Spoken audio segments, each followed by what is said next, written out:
IT की smart class में आप सभी का स्वागत है। और फंडामेंटल की इस क्लास में आज हम लोग पढ़ने वाले हैं इनपुट डिवाइस के बारे में।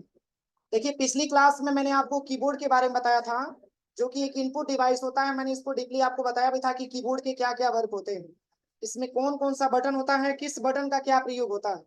आज की क्लास में भी आपको इनपुट डिवाइस के बारे में जानना है, जो कि पहला स्टेप हमारे सामने आता है माउस। कीबोर्ड के बारे में मैंने बताया था, अब आज की क्लास में आपको माउस के बारे में जानना होगा। देखिए, माउस के बारे में हम बात करें तो माउस को मैंने बताया था कि पॉइंटिंग इनपुट डिवाइस के नाम से जाना जाता है। माउस का जो सेकंड नाम होता है वो है पॉइंटिंग इनपुट डिवाइस।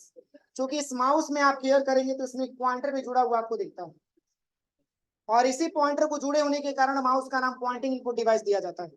और इसमें जो टोटल बटन की संख्या होती है वो मात्र 2 बटन होते हैं, एक आपका लेफ्ट बटन और एक आपका राइट बटन होता है।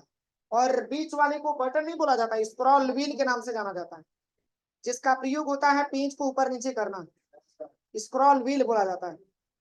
तो ये माउस का स्ट्रक्चर हमारे सामने दिख रहा है।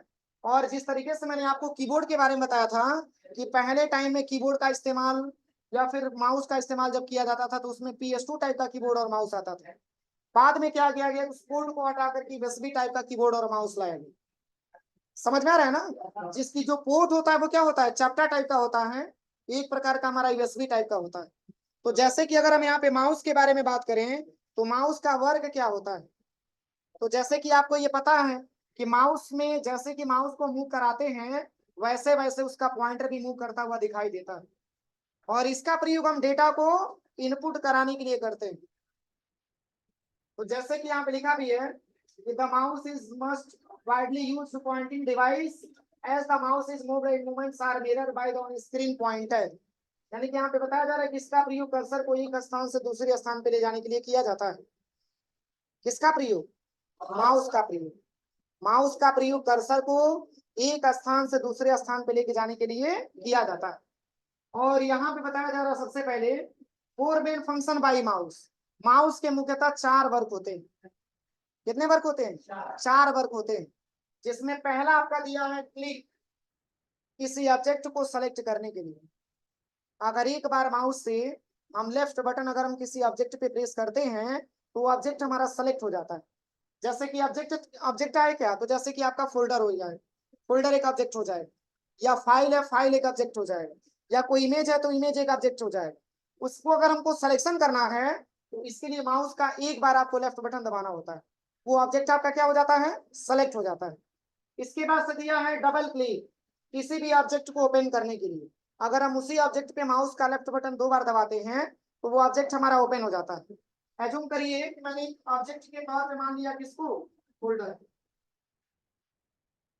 अगर इस फोल्डर पे एक बार माउस का लेफ्ट बटन दबाएंगे तो ये फोल्डर हमारा ओपन हो जाएगा। लेकिन इसी फोल्डर पे, सॉरी, एक बार अगर हम फोल्डर पे लेफ्ट बटन दबाएंगे ये फोल्डर हमारा सेलेक्ट हो जाएगा।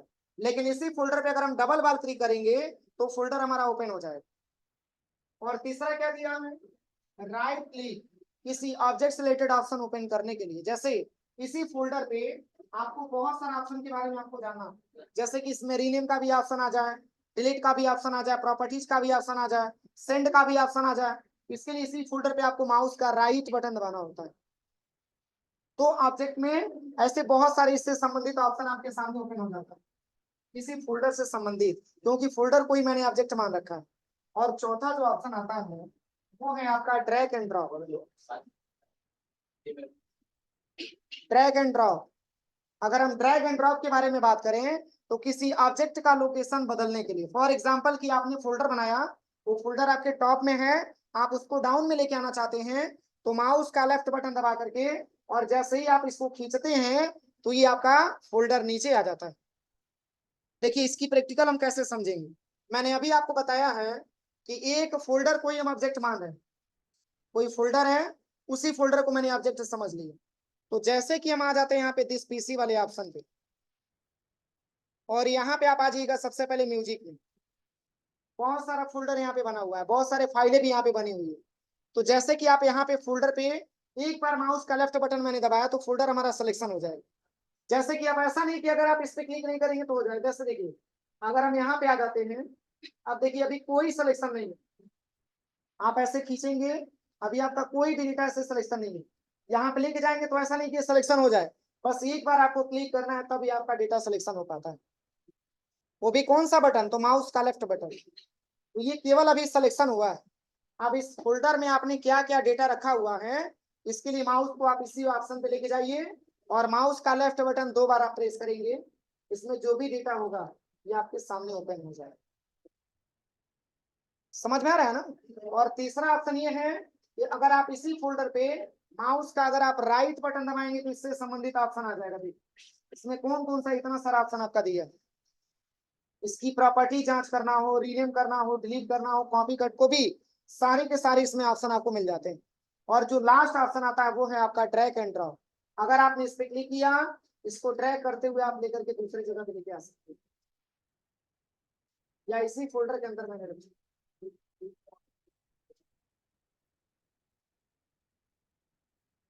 समझ में आ रहा है ना। एक लोकेशन से मैंने हटा करके दूसरे लोकेशन पे मैंने रख दिया, इसको हम ड्रैग एंड ड्रॉप के नाम से जानते हैं। यही हमारे 4 वर्क होते हैं किसके, माउस। अब चलिए अगले ऑप्शन के बारे में बात करें, तो जो अगला पॉइंट आपका दिया है, अब इसके बाद अगला पॉइंट आपका आता है स्कैनर। अगर हम स्कैनर के बारे में बात करें तो देखिए स्कैनर भी एक महत्वपूर्ण हिस्सा है इनपुट डिवाइस का। क्योंकि आपने देखा होगा कि बहुत सारे ऑनलाइन फॉर्म वगैरह भरे जाते हैं, उसमें आपको जो है मान के चलिए कि आपको फोटो स्कैन करके अपलोड करना होता है, या थंब स्कैन करके अपलोड करना होता है, या सिग्नेचर आपको अपलोड करना होता है, तो इसके लिए ज्यादा मात्रा में स्कैनर की आवश्यकता होती है। समझ में आ रहा है ना। तो जैसे कि यहाँ पे लिखा भी है कि स्कैनर एक डिवाइस है, इनपुट डिवाइस है, जिसके द्वारा हम किसी भी फोटो, डॉक्यूमेंट इत्यादि को स्कैन कर सकते हैं। और फिर कह रहा है कि इमेज, डॉक्यूमेंट, टेक्स्ट इत्यादि को स्कैनर डिजिटल फॉर्मेट में कन्वर्ट करके हमारी कंप्यूटर में सेव करता है।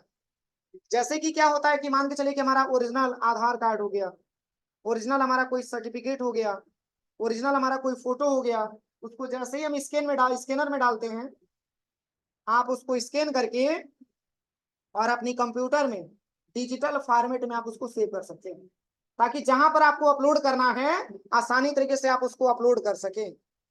इसके बाद से यहाँ पे क्या लिखा हुआ है कि हार्ड कॉपी की पिक्चर, फोटो, टेक्स्ट इत्यादि को सॉफ्ट कॉपी डिजिटल फॉर्मेट में कन्वर्ट करता है।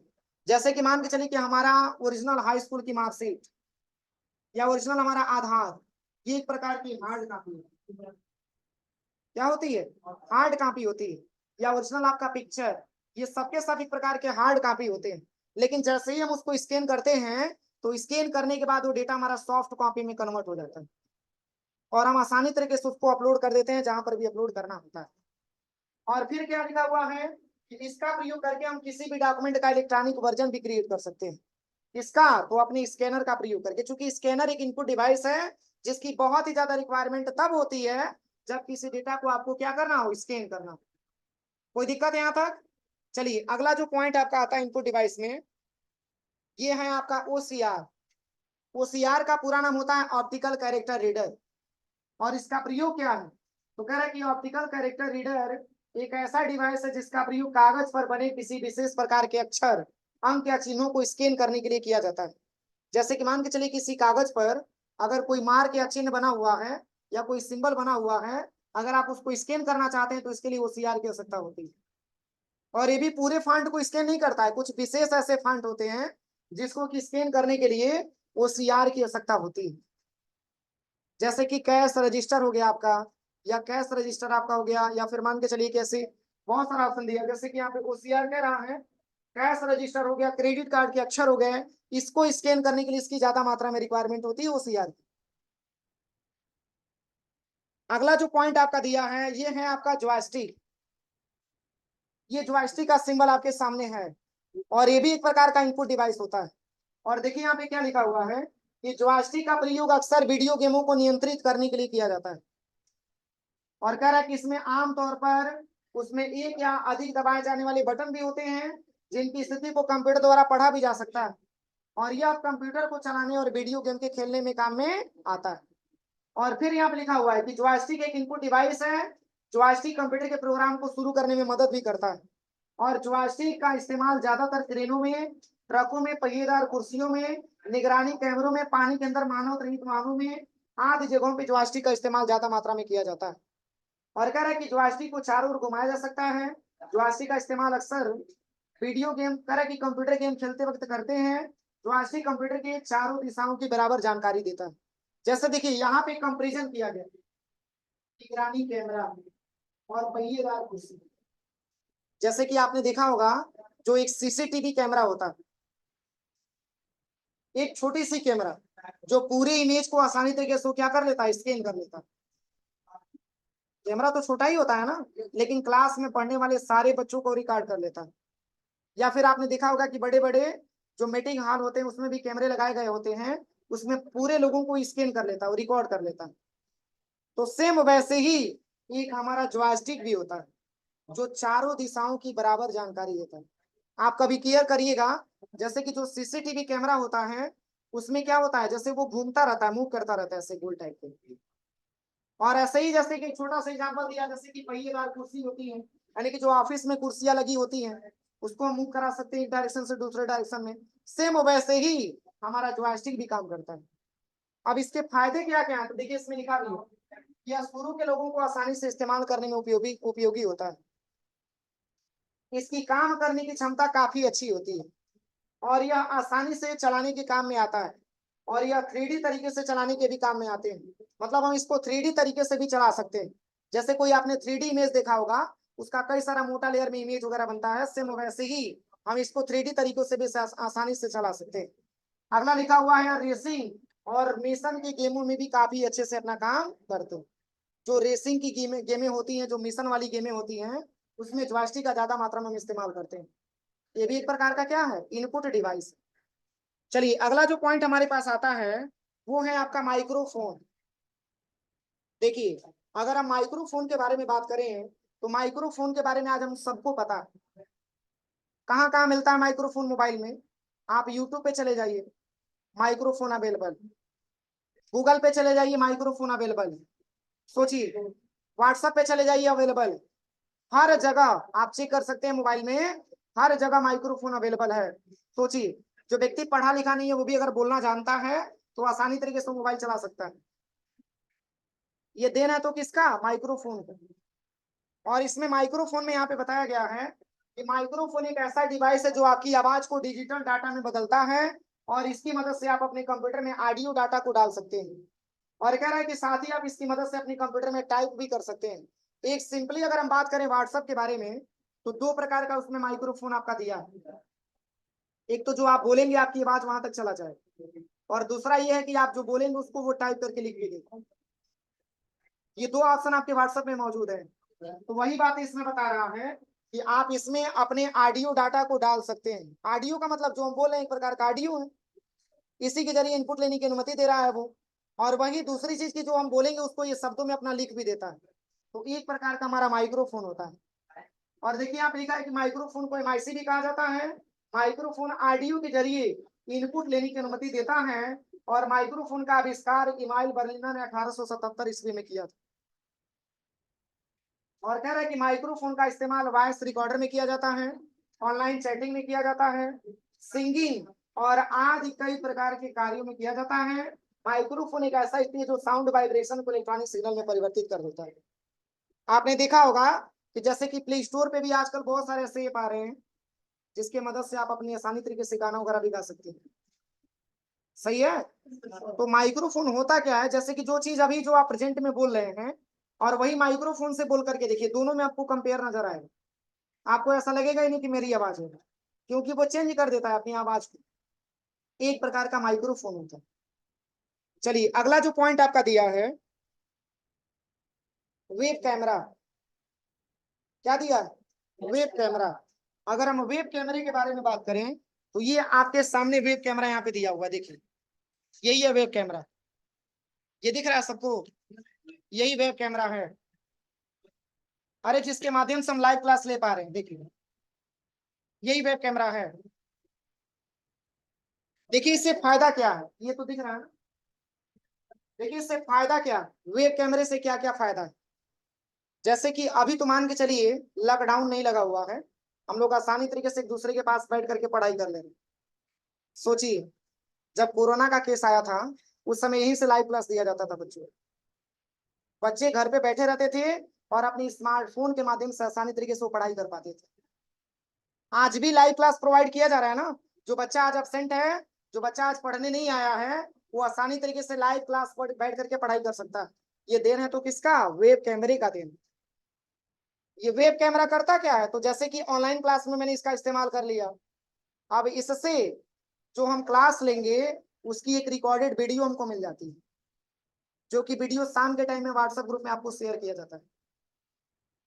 एक वेब कैमरा देखिए, उसी से मैं लाइव क्लास आपको पढ़ा रहा हूँ और उसी से वीडियो तैयार हो रहा है और वही वीडियो शेयर भी कर दिया जा रहा है, यूट्यूब पे भी शेयर हो जा रहा है वीडियो, और एक ही वेब कैमरा है। समझ में आ रहा है ना? तो इसका ज्यादातर प्रयोग ऑनलाइन क्लास वगैरह में किया जाता है, या कोई मीटिंग वगैरह जूम पे किया जाता है, तो इसकी ज्यादा मात्रा में प्रयोग किया जाता है। जैसे कि मान के चलिए कि कई सारे लोग अलग अलग जगहों पे रहे हैं और उनसे हम एक साथ कनेक्टिविटी बनाना चाहते हैं, वेब कैमरे का ज्यादा मात्रा में प्रयोग होता है। तो यहाँ पे लिखा भी है कि इसका उपयोग मुख्यतः इंटरनेट पर वीडियो चैटिंग करने में किया जाता है और यह कंप्यूटर पर यूएसबी पोर्ट से जुड़े होते हैं। अभी मैंने यूएसबी के बारे में बताया है ना, इसका भी पोर्ट क्या होता है? चैप्टर टाइप का होता है। और फिर यहाँ पे कह रहा है तथा कैमरा चालू होने पर सामने बैठे व्यक्ति का फोटो भी खींच सकता है। और फिर यहाँ पे लिखा हुआ है कि वीडियो चैटिंग करते समय दोनों व्यक्तियों के कंप्यूटर में वेब कैमरा होना चाहिए। और कैमरा का संक्षिप्त रूप है वेब कैम। ये वीडियो कैमरा होता है जो रियल टाइम इमेज को कंप्यूटर से कंप्यूटर के नेटवर्क पर स्ट्रीम करता है। मतलब जो अभी तत्काल की जो इमेज बननी चाहिए, उसी इमेज को ये रिकॉर्ड करके और कंप्यूटर से कंप्यूटर पे दिखाने का काम वो करता है। और फिर यहाँ पे लिखा है कि जब वीडियो स्ट्रीम किया जाता है तब आप उसे सेव व्यू या सिस्टम नेटवर्क के माध्यम से सेंड भी कर सकते हैं और आप इसे इंटरनेट या ईमेल अटैचमेंट के जरिए कहीं भेज भी सकते हैं। तो ये आपका वेब कैमरा होता है। अब चलिए सेकंड पॉइंट इसके बाद से आता है, वो है आपका टच पैड। देखिए सबसे पहले अगर हम टच पैड के बारे में बात करें तो आपने देखा होगा कि जो लैपटॉप में जो माउस के स्थान पर यूज किया जाता है, ऐसा जगह, समझ में आ रहा है ना, जिसका प्रयोग हम माउस के स्थान पे करते हैं। आपने देखा होगा कि जैसे जैसे आप ऐसे फिंगर चलाते हैं वैसे वैसे आपका पॉइंटर भी चलता हुआ दिखाई देता है, क्योंकि आपके लैपटॉप से माउस कनेक्टेड नहीं रहता है। अलग से आप माउस लगाते हैं, लेकिन बाय डिफॉल्ट पहले से आपके लैपटॉप में माउस दिया रहता है, वही टच पैड है। तो जैसे कि यहाँ पे लिखा भी है कि यह एक छोटा संवेदनशील टच पैड होता है जो लैपटॉप में माउस के स्थान पर यूज होता है। और कह रहे कि जब इसकी सतह पर उंगली से छुआ जाता है तो कर्सर स्क्रीन पर मूव करता है। आपने देखा होगा यही स्क्वायर की शेप ऐसे हम चलाते हैं तो हमारा पॉइंटर एक स्थान से दूसरे स्थान तक मूव करता हुआ दिखाई देता है। समझ में आ रहा है ना? तो उसे हम टच पैड नाम देते हैं। और यहाँ पे लिखा भी है कि कह रहा है कि टच पैड कंप्यूटर का हार्डवेयर का एक इनपुट डिवाइस होता है।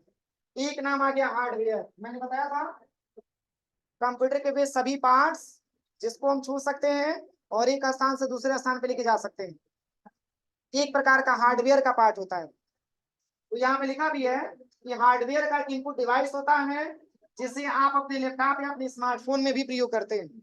और कह रहे हैं कि लैपटॉप में आप माउस की जगह इसका इस्तेमाल कर सकते हैं, लैपटॉप से माउस हमारा कनेक्ट नहीं रहता है। और यहाँ पे लिखा है कि लैपटॉप में एक स्क्वायर शेप में जगह होती है जिसे टच करके माउस की तरह काम किया जाता है। और कह रहा है कि लैपटॉप में कर्सर को मूव करने में इसका ज्यादा मात्रा में प्रयोग किया जाता है। अब चलिए इसके बाद से जो अगला पॉइंट आता है वो है आपका ट्रैक बाल। तो देखिए ट्रैक बाल को पॉइंटिंग इनपुट डिवाइस नाम दिया जाता है, क्योंकि ट्रैक बाल का प्रयोग हम माउस के स्थान पर करते हैं। जैसे कि यहाँ पे क्या लिखा हुआ है कि ट्रैक बाल एक पॉइंटिंग इनपुट डिवाइस है और माउस के बजाय ट्रैक बाल का इस्तेमाल किया जाता है। और कह रहा है कि ट्रैक बाल का इस्तेमाल ज्यादातर नोटबुक और लैपटॉप पर किया जाता है। कह रहा है कि जैसे जैसे आप ट्रैक बाल के बाल को मूव करेंगे वैसे वैसे आपका पॉइंटर भी मूव करेगा। जैसे कि एक प्रकार की आप ये समझिए कि आप अपने लैपटॉप के स्थान पर पॉइंटर का प्रयोग आप कर सकते हैं, इसका ट्रैक बाल का प्रयोग आप कर सकते हैं, जो कि एक प्रकार की बॉल होती है। और यहाँ पे लिखा भी है, कह रहा है कि ट्रैक बाल एक पॉइंटिंग इनपुट डिवाइस है जिसका प्रयोग स्क्रीन पर प्रदर्शित ऑप्शन टूल्स को सेलेक्ट करने के लिए किया जाता है। आप यूं समझिए कि अगर लैपटॉप में या फिर मान के चलिए कि अगर आपका जो है पॉइंटिंग इनपुट डिवाइस नाम दिया गया है, तो जो आपका माउस वर्क करता होगा वही आपका ट्रैक बॉल भी वर्क करता होगा। समझ में आ रहा है ना, क्योंकि इसका नाम दिया गया है पॉइंटिंग इनपुट डिवाइस, और माउस को ही पॉइंटिंग इनपुट डिवाइस बोला जाता है। देखिए इसमें लिखा भी है कि इसमें एक उभरी हुई गेंद होती है तथा कुछ बटन भी होते हैं। इसमें स्क्रीन पर पॉइंटर को घुमाने के लिए आंगुली से उस गेंद को घुमाना पड़ता है, और कह रहा है कि गेंद को जिस दिशा में जितना घुमाया जाता है पॉइंटर भी उसी दिशा में उतना ही घूमता जाता है। और फिर कह रहा है कि चूंकि ट्रैक बॉल को माउस की तरह घुमाना नहीं पड़ता है, अतः इसके लिए कम स्थान की आवश्यकता होती है। चूंकि एक बॉल है और एक माउस है, दोनों में बहुत ज्यादा अंतर। चूंकि माउस की आकार बड़ी होती है और ट्रैक बॉल की आकार क्या होती है, छोटी होती है। और यहाँ पे लिखा भी है अतः इसके लिए कम स्थान की आवश्यकता होती है, और यही कारण है कि इसका प्रयोग कुछ पोर्टेबल डिवाइस जैसे कि लैपटॉप, स्मार्टफोन आदि के साथ किया जाता है। अभी इसका प्रयोग उतना नहीं मिल रहा है, लेकिन पुराने लैपटॉपों में ट्रैक बॉल का ज्यादा मात्रा में प्रयोग किया जाता था। वो बैक स्पेस और इंटर के बीच में एक छोटा सा बॉल टाइप का रखा गया होता था। जब लैपटॉप को फोल्ड किया जाता था तो कभी कभी वो बॉल नीचे भी गिर जाता था, वही हमारा ट्रैक बॉल होता था। अभी के लैपटॉप में तो नहीं आ रहे हैं, ये जितने भी पुराने करके लैपटॉप जो थे उसमें ज्यादा मात्रा में ट्रैक बॉल का इस्तेमाल किया जाता। अब चलिए अगला जो पॉइंट आपका दिया है टच स्क्रीन। टच स्क्रीन के बारे में पता है? देखिए क्या लिखा हुआ है, टच स्क्रीन वह स्क्रीन होती है जिसके छूने से वह काम करने लग जाए, यानी जिसमें किसी काम को करने के लिए बटन को दबाने के बजाय उसकी सतह को छूने मात्र से ही वह माउस के पॉइंटर की क्लिक की तरह से काम कर सके, उसे टच स्क्रीन कहते हैं। आपका मोबाइल, बोलिए कौन कौन सा बटन उसमें दिया है?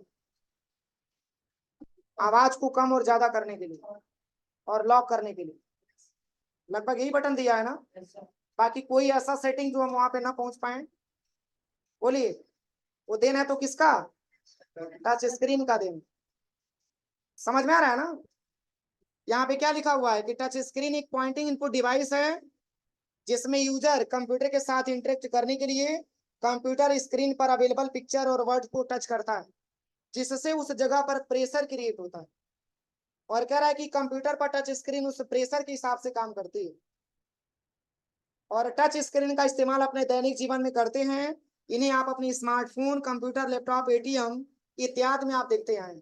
आजकल तो बहुत सारे ऐसे एटीएम आपको दिख रहे होंगे जो टोटली टच स्क्रीन वाला।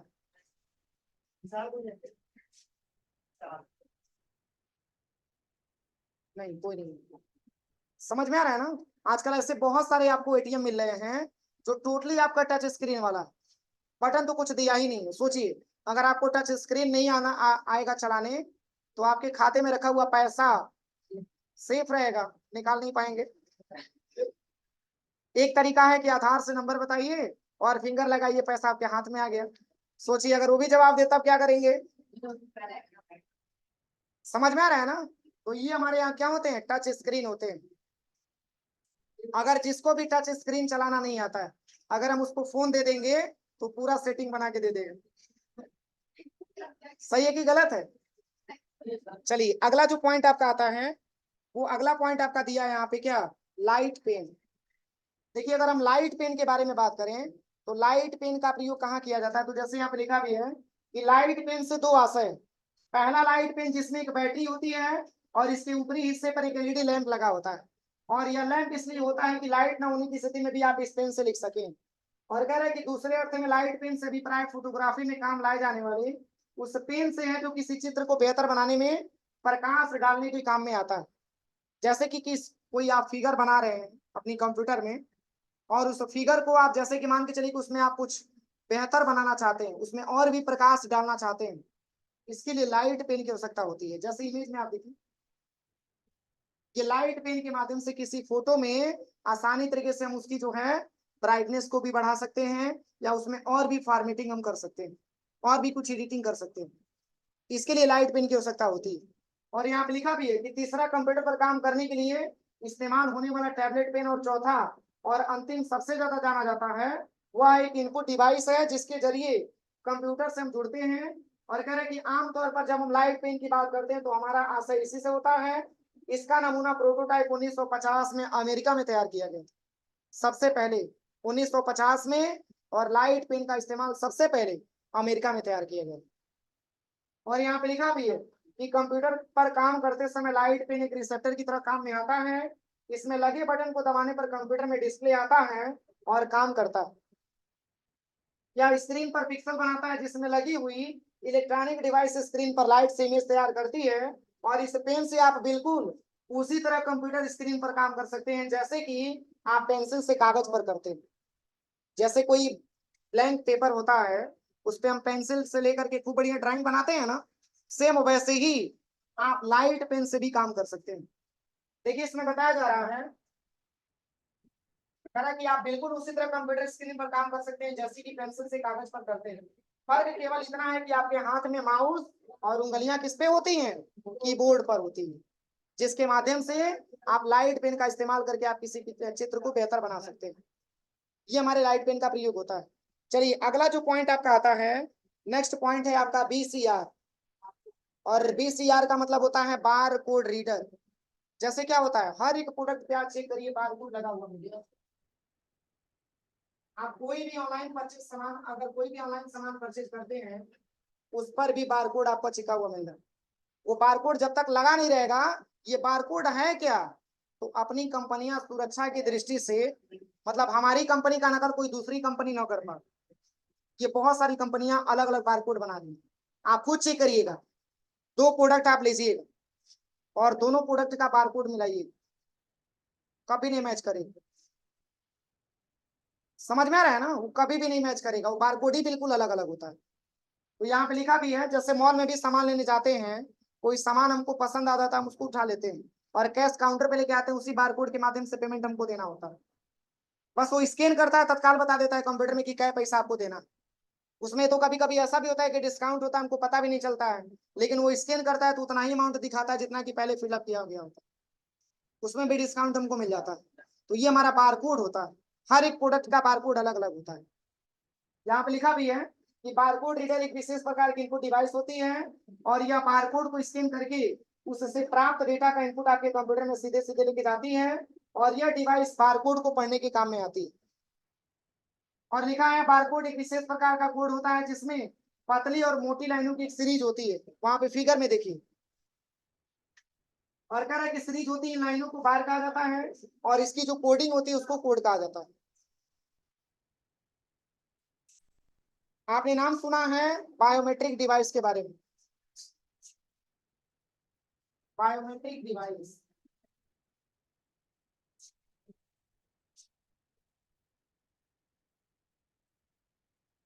बायोमेट्रिक डिवाइस, आधार बनवाने जाते हैं आप लोग, उसमें फिंगर भी लगता है, थंब भी लगता है, वो हमारी आंखों को भी स्कैन करता है, हमारे फेस को भी स्कैन करता है। जब तक पूरा कंप्लीट नहीं हो जाएगा तब तक आपका आधार नहीं बन पाता। तो जैसे कि अगर हम बायोमेट्रिक डिवाइस के बारे में बात करें, तो बायोमेट्रिक डिवाइस भी एक इनपुट डिवाइस है। आप बताइए, किसी कंपनी में आपने देखा होगा कि अगर हम किसी कंपनी में काम करने जाते हैं, अगर एंट्री करने का टाइम 10 बजे है, तो 10 बज करके 1 मिनट पे जाएंगे तो आपका थंब एक्सेप्ट कर भी नहीं करेगा, तोड़ दीजिए मशीन, एक्सेप्ट नहीं करेगी। सही है, एक प्रकार का आपका बायोमेट्रिक डिवाइस होता है। आप अपने हिस्से का राशन नहीं पा सकते हैं, थंब नहीं लगाएंगे, बायोमेट्रिक डिवाइस। सही है कि गलत है? मोबाइल तब तक नहीं ओपन होगा जब तक कि आप थंब नहीं लगाएंगे। कोड तो पता ही है, कोड सब कोई डाल सकता है। समझ में आ रहा है ना, उसमें फेस की स्कैनर भी है। ये सब एक प्रकार के बायोमेट्रिक डिवाइस आते हैं जिसका प्रयोग हम जो है ज्यादा मात्रा में करते हैं। इसके बाद से अगला पॉइंट आपका ओएमआर। ओएमआर के बारे में पता ही होगा। अरे कितने लोग एग्जाम में ओएमआर सीट वगैरह नहीं मिलता है, उसमें अगर कोई एक क्वेश्चन है तो उसके 4 विकल्प होते हैं, उसमें से कोई भी एक विकल्प पे सही का ट्रिक लगाना होता है। उसमें भी दिया रहता है कि अगर पूरे तरीके से आप गोला बनाएंगे तभी जाकर के आपका आंसर भी सही होगा, अगर नहीं सही से गोला बनाए तो आंसर सही होते हुए भी गलत हो जाता है। एक प्रकार का ओएमआर सीट होता है। उससे फायदा क्या होता है, जब हम ओएमआर सीट पे कोई एग्जाम वगैरह देते हैं, अभी तो जो पेट का एग्जाम हुआ है, यूपीपी का एग्जाम जो हुआ है, ओएमआर के बेस पे हुआ है ना, लेकिन बहुत सारे एग्जाम अब ओएमआर के बेस पे संभव नहीं हो रहा है। अब सारा का सारा आपका एग्जाम ऑनलाइन ही बेस पे करवाया जा रहा है। ओएमआर में ये होता है कि जैसे कि मान के चलिए कि कोई एक क्वेश्चन आ गया, आप 4 उसका विकल्प दे दिया, आपने उसमें जो सही था उसमें आपने ट्रिक लगाया, और जैसे ही ओएमआर को कंप्यूटर में स्कैन करने के लिए डाला जाता है, तो कितना आंसर आपने सही किया उसका रिपोर्ट आसानी तरीके से कंप्यूटर पे आउटपुट मिल जाता है, उसका रिकॉर्ड मिल जाता है। समझ में आ रहा है ना? तो इसके लिए ओएमआर के बेस पे ज्यादा मात्रा में जो एग्जाम हो रहे हैं ये उसी के माध्यम से जांच किया जाता है, कंप्यूटर के माध्यम से। और देखिए आजकल बहुत सारी ऐसी कंपनियां हैं जो किसी प्रोडक्ट को सर्वे के लिए ओएमआर सीट का इस्तेमाल कर रही है। जैसे कि मान के चलिए कि किसी क्लास में, जैसे अपनी क्लास में किसी कंपनी का मालिक आ गया और ओएमआर सबको बांट दिया, उसमें उसकी कंपनी का बहुत सारा प्रोडक्ट आप यूज कर रहे हैं, लेकिन कोई ऐसा एक प्रोडक्ट होगा जिसमें बहुत ज्यादा लोग यूज करते होंगे, वो सही का ट्रिक अगर आप लगा देंगे तो वो समझ लेगा कि ये कंपनी का प्रोडक्ट हमारा और भी बेहतर तरीके से बनाना चाहिए, उसमें और भी कुछ सुधार करके वो बना सके। समझ में आ रहा है ना? तो ये आपका ओएमआर सीट है। ओएमआर का ज्यादा मात्रा में आप देखिए यूपी बोर्ड के एग्जाम में भी ओएमआर आ गया, अभी पहले तो नहीं था लेकिन एग्जाम में ला दिया, 20 नंबर का ओएमआर भी आपका हो रहा है यूपी बोर्ड वाले एग्जाम में। क्यों? क्योंकि ग्रेजुएशन जब आप जाते हैं करने के लिए तो उसमें आपको ओएमआर के ही बेस पे जो है आपको एग्जाम देना होता है, एक ओएमआर होता है, लिखित भी होता है। चलिए इसके बाद से जो अगला पॉइंट आपका दिया है, बस ओएमआर का यही प्रयोग है, इसके बारे में पूरा दिया है जो आपको पता ही है। अपने सवाल के जवाब में सर्कल को भरना होता है, इसमें वही क्वेश्चन सही होते हैं जिसका हम सही जवाब देते हैं। अगला जो पॉइंट आपका आता है यहाँ पे, ये है आपका एमआईसीआर। और एमआईसीआर का पूरा नाम होता है मैग्नेटिक इंक कैरेक्टर रीडर। इसका प्रयोग क्या है? तो जैसे कि आपने चेक देखा होगा ना, चेक पे चेक नंबर भी होता है और चेक नंबर के जस्ट बगल में 9 अंक का एमआईसीआर कोड भी होता है। अगर जिस चेक पे ये चेक नंबर के बगल में एमआईसीआर कोड नहीं दिया है वो चेक आप समझिए कि टोटली फर्जी है। और इसी एमआईसीआर कोड को पढ़ने के लिए बैंकों द्वारा इस मशीन का ज्यादा मात्रा में प्रयोग किया जाता है, बाकी कोई और इसका प्रयोग नहीं है। हमारे चेक पे अगर एमआईसीआर कोड दिया है तो चेक हमारा सही है, अगर एमआईसीआर कोड नहीं दिया है तो आप ये समझिए कि चेक आपका सही नहीं है। आपने ऐसा देखा भी है कि चेक आप जैसे ही लगाते हैं अपने खाते में या जमा करते हैं, किसी और को ट्रांसफर भी करवाते हैं, तो ऐसा नहीं कि गेट आपने क्रॉस किया तत्काल खाते में आ गया पैसा, उसका कई स्टेप होता है। जब तक कई स्टेप में वो पूरा नहीं होगा तब तक आपके खाते में चाहे जिसके भी आप भेजने वाले हैं पैसा ट्रांसफर नहीं हो पाता, क्योंकि चेक का ये रिक्वायरमेंट है, चाहे वो 1 रुपए का चेक हो चाहे 1 करोड़ का ही क्यों ना चेक, वो चेक का ये नियम है, कई सारे अधिकारी जांच कर लेंगे तभी जाकर के आपके अकाउंट में पैसा आ सकता है। तो बस इसका बहुत ज्यादा कुछ प्रयोग नहीं है, इसी कोड को पढ़ने के लिए, इसी कोड को पहचानने के लिए बैंकों द्वारा इसका प्रयोग किया जाता है। देखिए यहाँ पे लिखा भी है कि एमआईसीआर एक कैरेक्टर रिकॉग्निशन तकनीक पर आधारित चेक को प्रोसेस करने वाली डिवाइस होती है और इसमें एक स्कैनर लगा होता है जो कि चेक पर printed magnetic ink character code को पढ़ लेता है। और एमआईसीआर एनकोडिंग को एमआईसीआर लाइन भी कहा जाता है और यह चेक के निचले हिस्से में होता है। और क्या लिखा हुआ है कि बैंकों द्वारा इस एमआईसीआर कोड का उपयोग चेक को पास करने में किया जाता है। एमआईसीआर कोड के जरिए चेक की सुरक्षा बढ़ जाती है। एमआईसीआर कोड को पढ़ने के लिए एमआईसीआर रीडर का प्रयोग किया जाता है, जो मशीन आप देख रहे हैं, बस इसी कोड को पढ़ने के लिए इस मशीन का प्रयोग बैंकों में किया जाता है। यहाँ तक कोई दिक्कत किसी को? चलिए लास्ट पॉइंट हमारे पास दिया है ग्राफिक टैबलेट। तो ग्राफिक टैबलेट क्या है? तो जैसे कि मान के चलिए अगर हमको लाइव क्लास हम पढ़ा रहे हैं तो बार बार हमको बोर्ड पे जाके लिखना ना पड़े, हम बैठे बैठे आसानी तरीके से यहाँ से ग्राफिक टैबलेट के माध्यम से हम आपको समझा सकें। यही ग्राफिक टैबलेट है, मतलब हम यहाँ पे टाइप करेंगे ये लिखा हुआ आपको बोर्ड पे दिखाई देगा, ये एक प्रकार का ग्राफिक टैबलेट होता है जिसका ज्यादा मात्रा में प्रयोग तब किया जाता है जब कोई ऑनलाइन क्लास वगैरह लेना होता है। जैसे कि मान के चलिए कि हम यहाँ से डिस्टेंस बना के वहां जाएंगे लिखने के लिए तो बीच में आवाज की दिक्कत आएगी, वो वीडियो क्लियर नहीं हो पाएगा, वो आवाज में डिफरेंसेज आ जाएगी। और इसी चीज को क्लियर करने के लिए ग्राफिक टैबलेट का इस्तेमाल किया जाता है जिसको डिजिटाइजर भी बोला जाता है। समझ में आ रहा है ना? ये भी एक प्रकार का इनपुट डिवाइस है। और यहाँ पे क्या लिखा हुआ है कि डिजिटाइजर टैबलेट को ग्राफिक्स टैबलेट भी कहा जाता है और यह एक ऐसा इनपुट डिवाइस है जिससे कंप्यूटर में ड्राइंग या ग्राफिक्स बनाने के लिए प्रयोग किया जाता है। इसमें एक टच स्क्रीन वाला इलेक्ट्रॉनिक डिस्प्ले होता है, इसमें स्टाइलिश की सहायता से कुछ भी ड्रा किया जा सकता है।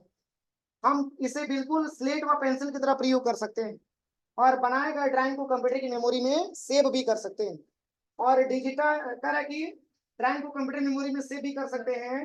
डिजिटाइजर टैबलेट में कुछ बटन भी होते हैं जिनका प्रयोग विभिन्न कार्यों को करने के लिए किया जाता है और साथ ही साथ कुछ डिजिटाइजर टैबलेट में ट्रैक बाल भी होता है। कुछ ऐसे भी आपके डिजिटाइजर मिलते हैं जिसमें ट्रैक बाल भी अवेलेबल होता है। यही आपका क्या है, डिजिटाइजर, जिसको डिजिटाइजर या ट्रैक बाल यहाँ पे ग्राफिक टैबलेट के नाम से भी जाना जाता है। अब चलिए लास्ट पॉइंट आपका आता है, ये क्या, कार्ड रीडर। ये कार्ड रीडर के बारे में सबको पता होगा। आप मॉल में चले जाते हैं सामान खरीदने के लिए, पैसा नहीं होता है, कार्ड से पेमेंट करके आप चले जाते हैं, या आप बैंकों में चले जाइए, पैसा जमा करने के लिए इसी की आवश्यकता होती है, ये आपके कार्ड रीडर होते हैं। यही आपका इनपुट डिवाइस है। यहाँ तक कोई दिक्कत किसी को?